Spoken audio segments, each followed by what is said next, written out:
FM 91,2 Radio Kota Batik.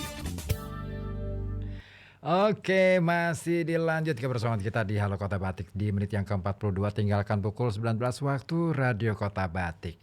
Nah, kira-kira kalau Anda saat ini sedang beraktivitas apa nih yang atau punya agenda? Nah, apa nih yang ingin Anda capai untuk agenda malam hari ini? Pasti setiap orang mengendaki kebahagiaan, ya nggak sih? Oh iya dong. Tapi ada satu pernyataan yang menarik sih.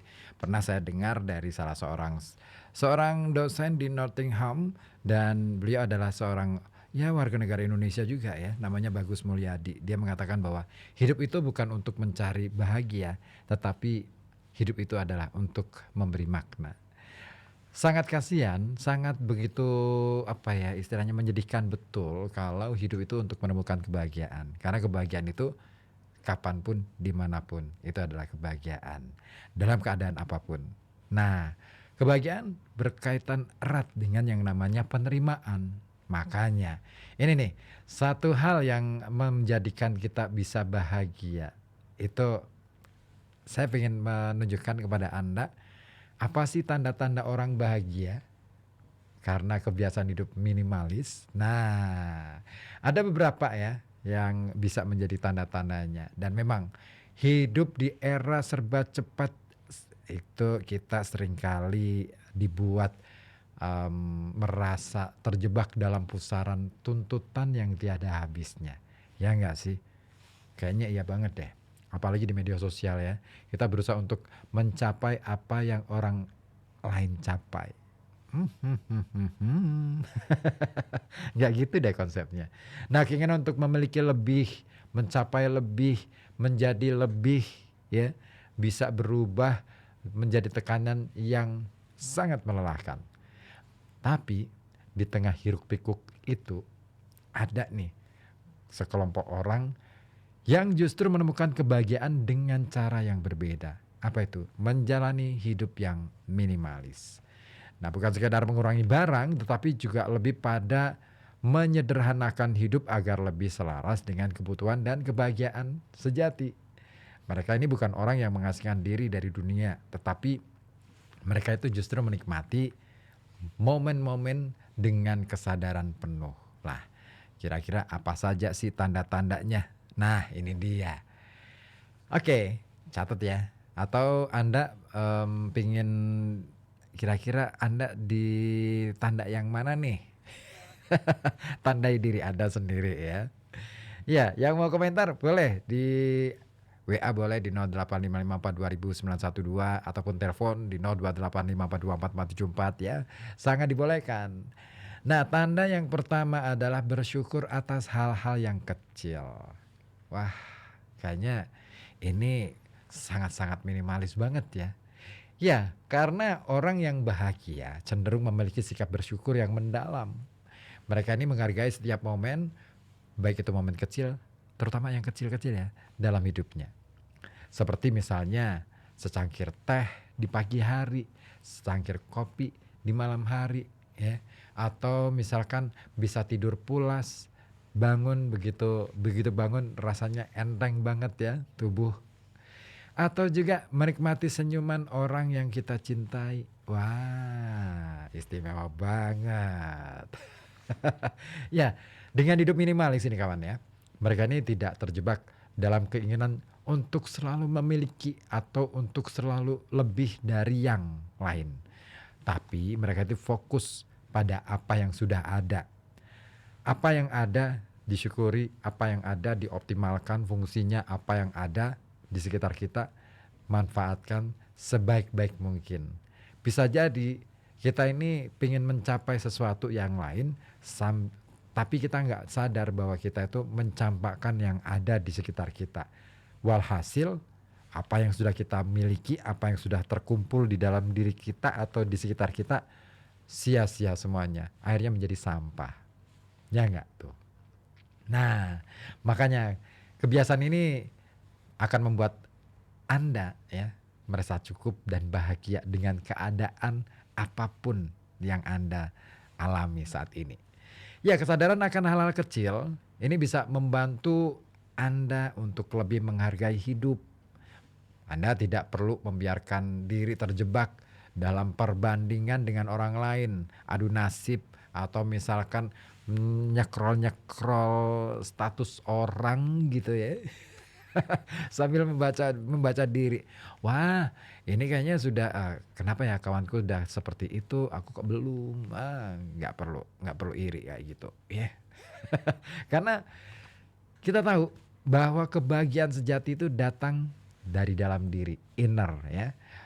Dan setiap kali kita itu merasakan kebahagiaan, kita akan mengingat untuk bersyukur. Dan ini menjadi siklus positif yang akan terus berlanjut. Oke, itu yang pertama. Lalu apa yang kedua? Yang kedua adalah hidup di saat ini. Wow, kata-kata yang keren banget ya. Hidup di saat ini dan di sini gitu loh. Tambahin gitu ya. Jadi orang yang bahagia ini kawan, ini mereka yang selalu menjalani hidup minimalis seringkali memiliki kemampuan luar biasa untuk berada di saat ini, di sini juga, di tempat kita.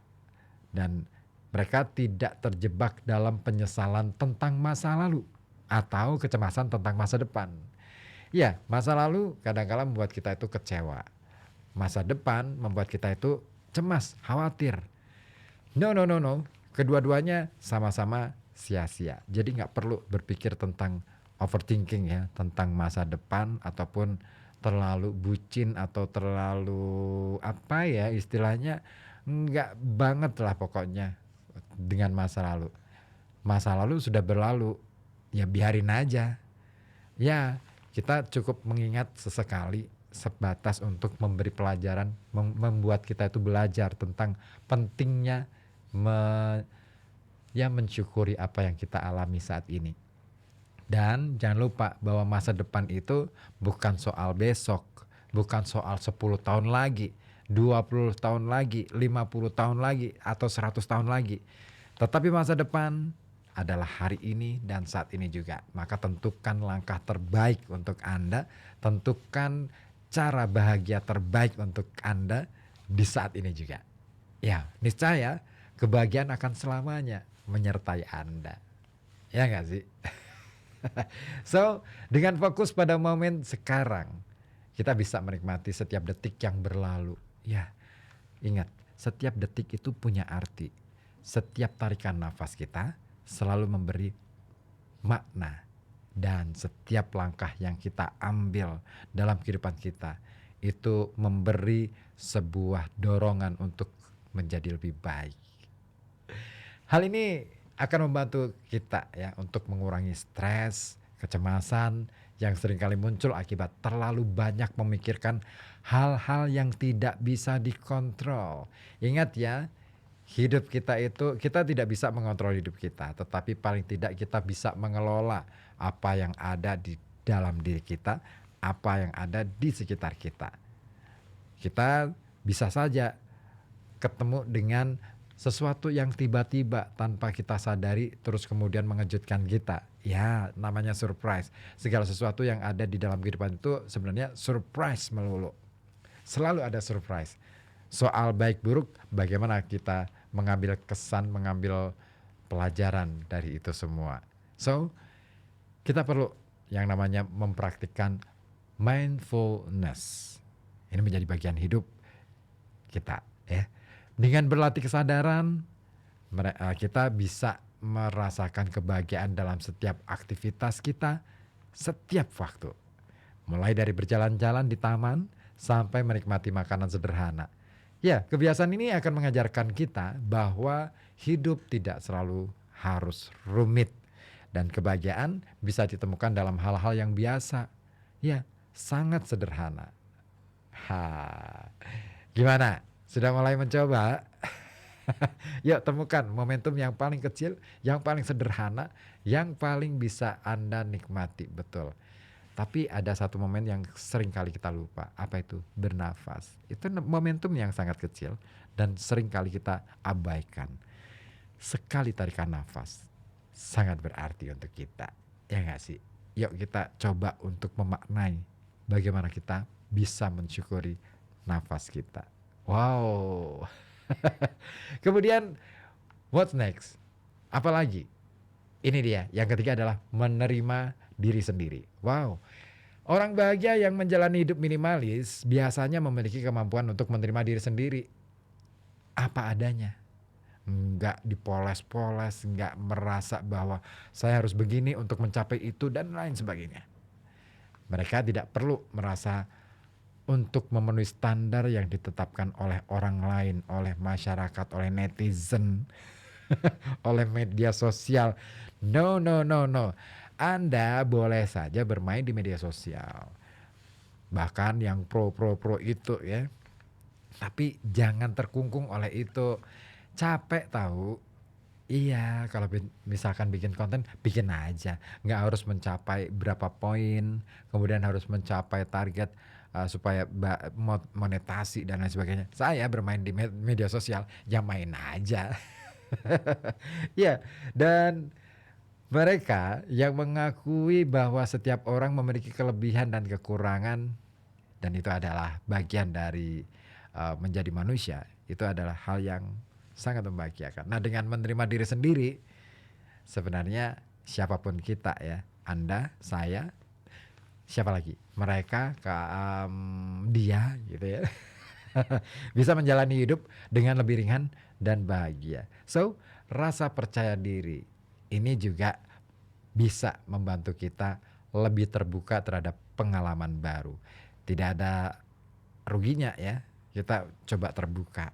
Artinya bersifat fleksibel, open mind ya, dan mau menerima apa saja yang ada di dalam diri kita. Kelemahan kita terima saja, nggak perlu kita tolak. Siapa tahu dari kelemahan itu muncul kelebihan, ya nggak sih? Ya, karena dengan penerimaan semacam itu, kita tidak perlu ada rasa takut untuk mencoba hal-hal baru. Karena mereka tahu bahwa setiap pengalaman ya, baik atau buruk, adalah pelajaran berharga. Nah, kebiasaan ini tentunya akan memberikan kita kebebasan untuk bereksplorasi dan menemukan kebahagiaan dalam berbagai cara. Ada banyak caranya untuk bahagia, ya nggak sih? Oke, saya sapa terlebih dahulu yang sudah bergabung melalui WhatsApp di 0855420912. Ada Ipin di Talun. Ya, selamat malam Mas Ribut. Malam juga. Untuk malam ini, hidup bahagia untukku adalah mendengarkan musik dengan kualitas audio premium. Kalau untuk besok bisa beda lagi. Tiap jam dan hari bagiku tidak monoton. Yes dong. Tapi monoton atau enggak itu sebenarnya bagaimana kita cara mengambilnya sih ya. Artinya apa yang ada di depanku bisa membuatku bahagia. Yes, setuju banget, sepakat ya. Oke, terima kasih Ipin di Talun. Ditunggu juga ya komentar dari Anda ya di 0855420912 ataupun di nomor telepon 0285424474. Nah, masih ada beberapa hal lain yang kayaknya juga perlu nih saya bagikan untuk Anda soal bahagia itu tadi ya. Penasaran? Ya, pokoknya jangan kemana-mana dulu deh. Tetap di sini di FM 91,2 Radio Kota Batik News Interaktif Solutif di perjalanan Halo Kota Batik. Ngomongin soal bahagia, ya karena kamu cuma satu.